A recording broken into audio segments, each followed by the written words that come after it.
যে বড় পুকুরিয়া বাজার ছিল নামে বড় পুকুরিয়া, কিন্তু আল্লাহর কি নিয়ামত, সেই জায়গাটি কয়লা উত্তোলনে করার পর এমন বড় পুকুর হয়ে গেছে, তার সমুদ্রের মতো হয়ে গেছে। বড় পুকুরিয়া বাজার থেকে বৈগ্রাম যাওয়ার পথে যে রাস্তাটি, এটা হচ্ছে সেই রাস্তা। বৃষ্টির কারণে আরো গভীরতা বৃদ্ধি পাইছে এবং ধীরে ধীরে এই রাস্তাটি তলিয়ে যাচ্ছে। বড় পুকুরিয়া লেকের বৃষ্টির কারণে হয়তো এর সৌন্দর্য আরো বেড়ে গেছে।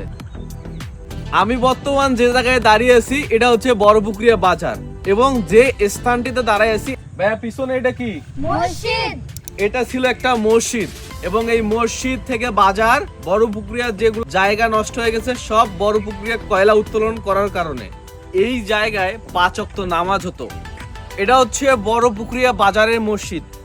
এই বাজারে কত মুসল্লি, কত মুসলিম এখানে নামাজ পড়েছে, এবং আমিও এখানে নামাজ পড়ছিলাম। মসজিদটির ছিল এটা আলমারি, কত কিতাব, কত কোরআন এখানে ছিল, কিন্তু আজকে কিছু নাই।